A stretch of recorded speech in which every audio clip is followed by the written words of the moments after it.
Now, the US State Department's warned of consequences if Israel implements a ban on the main... 2 million people live in Gaza, and at least 90% of them have been displaced from their homes. Israel is striking... There are mounting fears that Israeli strikes against... Middle East now, and the Israeli Prime Minister Benjamin Netanyahu. The Israeli Prime Minister Benjamin Netanyahu has been talking about Israel's narrative. For Palestinians, it's been 12 months of unprecedented loss and suffering.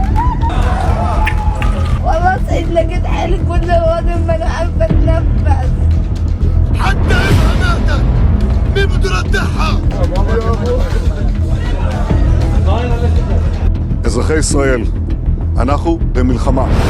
לא במבצע, לא בסבבים, במלחמה.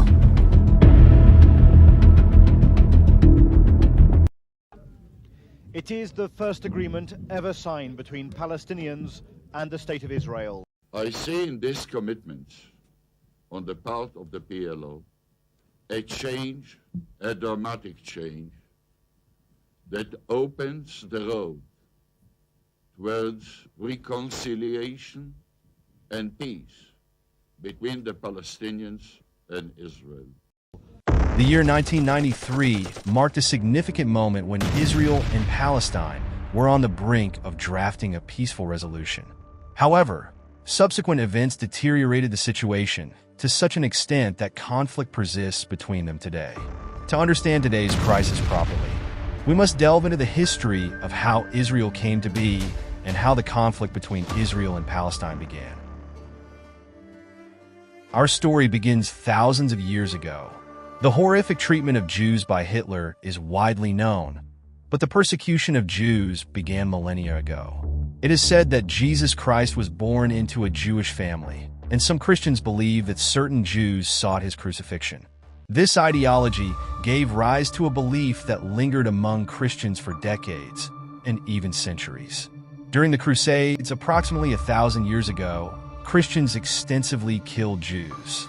At that time, numerous rumors circulated against Jews, such as claims that they drank Christian children's blood or used it for religious rituals. These rumors fueled intense hatred against Jews, a burden borne by very few religions over the past 1,000 years. After the 1800s, hatred towards Jews stemmed not only from religious reasons, but also from viewing them as a distinct ethnic group. Consequently, by the late 1800s, Jews worldwide began to feel unaccepted by any nation. They realized that if they wanted to live in peace, they needed to establish their own country. An Austro-Hungarian journalist named Theodor Herzl led the movement for establishing a Jewish state. In his 1896 pamphlet, he initiated a new political movement for Jews, advocating for their own country. However, this was not a novel idea at the time. Since the 1870s, several organizations, identified as lovers of Zion, had been promoting this idea. Consequently, in 1881, the first large-scale Jewish immigration to the Palestine region occurred. Jews began establishing permanent settlements and residing there. Why did they choose the Palestine area? Because it was considered a sacred area for them, with Jerusalem being the holiest site for Jews. At that time, there was no Israel, Gaza, or West Bank. The entire area was Palestine under Ottoman rule. Under the Ottoman Empire, Christians, Muslims, and Jews coexisted relatively peacefully due to the sparse population and largely uninhabited land. Now to 1915, the First World War begins. The British, French, and Arab revolutionaries fought against the Ottoman Empire. The British played a cunning game here. They told the Arab revolutionaries that in exchange for their support to defeat the Ottoman Empire, they would be given territory in Palestine. The Arab revolutionaries were fighting to establish a united Arab state. They wanted an Arab country extending from Syria to Yemen. Then in 1917, British Foreign Secretary Arthur Balfour sent a letter from London to Jewish leader Lord Rothschild. This letter is known as the Balfour Declaration. In the letter, the British government promised to assist in the establishment of a national home for the Jewish people in Palestine. They intended to help create a Jewish state in Palestine to appease American Jews and influence American politics. However, in reality, the British secretly made agreements with the French. After the First World War and the fall of the Ottoman Empire, Britain and France divided the Middle East territory between themselves. The British took control of the Palestinian region. From 1918 to 1948, the entire Palestinian area was under British control. Meanwhile, in 1920, Iraq came under British mandate. However, there was widespread dissatisfaction among the Iraqi people against British rule, which manifested in the Iraqi Revolt of 1920. In 1932, Iraq officially gained independence and joined the League of Nations. It was the first Arab country in the Middle East to gain independence from a British mandate. During this time, Hitler came to political power in Germany and began the mass extermination of Jews. To save themselves, Jews fled from Hitler-controlled Europe to different countries. Some sought refuge in America, but many Jews went to Palestine. Initially, Britain allowed them to enter Palestine, but later started restricting their entry. This led to the rise of a Zionist movement in Palestine. Simultaneously, in the 1940s, a Palestinian nationalist movement began, with Palestinians also demanding their own country. By 1948, the British government realized that enough was enough, and they could no longer stay there. The Jews were aiming to form a new state while the Palestinians were demanding their own country. The British accepted that they could not handle the situation and handed over the responsibility to the United Nations. The British then left Palestine. Let's turn to Syria now. On September 1st, 1920, France completely separated Greater Lebanon from Syria. Historically, France favored the Maronite Christians of Lebanon. They wanted to separate Lebanon from the predominantly Muslim part of Syria to develop it as a Christian-majority state under French influence. From 1921 to 1924, France attempted to divide Syria into various parts. The people of Syria expressed discontent against French rule and began a movement for independence. The Great Syrian Revolt of 1925-27 was a significant rebellion against France. The people of Syria fought against France to restore their rights. France itself was occupied by Germany, and the French mandate in the Middle East began to loosen. After the war in 1946, France completely withdrew its forces from Syria. Thus, Syria emerged as an independent state. Meanwhile, the United Nations brought forward a partition plan regarding the Palestine and Israel issue, which allocated areas for the creation of a Jewish state and a Palestinian state. In 1947, the United Nations published the partition plan. According to the plan, the UN allocated 57% of the area to the Jews and 43% to the Arab Palestinian state.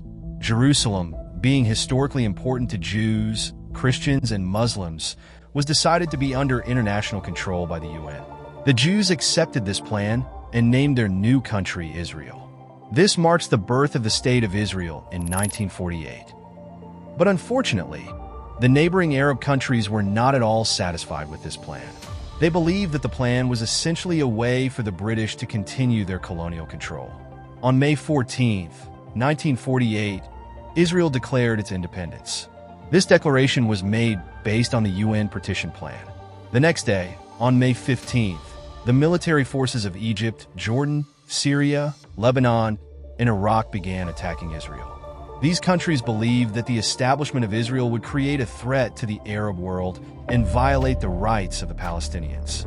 The Arab countries attacked Israel from three directions: Egypt from the south, Jordan and Iraq from the east, and Syria and Lebanon from the north. Although the Israeli army was less experienced and smaller in number, they managed to build a strong resistance. The Israeli forces received support from Jewish volunteers worldwide. At that time, Czechoslovakia was the main arms supplier to Israel. During the war, Israel acquired weapons, ammunition, and other military equipment from them. This included Avia S-199 fighter planes, Mauser K98K rifles, MG-34 machine guns, and Israelis also received military training in Czechoslovakia. The Israeli Haganah, Irgun, and Lehi militia groups secretly amassed weapons even before the war began. In 1920, the Haganah was formed as a self-defense force for the Jewish community in British Mandate Palestine. It was a mainstream organization that laid the foundation for Israel's future defense forces, IDF. The Haganah secretly imported weapons, which were smuggled into Palestine. They established arms depots during the British Mandate and produced weapons in secret factories. One such secret ammunition factory was the Ayalon Institute, which operated under the guise of a laundry establishment. During the war, the main supplier of weapons was Czechoslovakia. The Haganah created an elite unit called Palmach, trained by the British Army and highly skilled in conducting military operations for Israel. Irgun was formed in 1931 after splitting from the Haganah. It was more aggressive and actively resisted British rule and Arab militias. Irgun sourced weapons from various countries in the Middle East, such as France, Italy, Poland, the United States, and South America. They imported military equipment through secret arms, smuggling, and fundraising from their supporters. Lehi was a small but highly aggressive group. It was formed in 1940 after separating from Irgun. Lehi conducted guerrilla warfare against the British Mandate administration. Lehi was adept at secretly acquiring weapons and smuggling them from various sources in the Middle East. They purchased weapons through fundraising from their supporters. These organizations created international networks to secretly gather arms, avoiding the scrutiny of British and Arab forces. Weapons were smuggled by sea and land routes. Israel quickly organized its defense and launched counterattacks on the battlefield. Their goal was to push the enemies away from the borders. Israel won the war and expanded its territory. Compared to the partition plan, they managed to occupy about 78% of the land. As a result of the war, around 700,000 Palestinians had to flee their land. Most of them took refuge in Jordan, Lebanon, and Syria.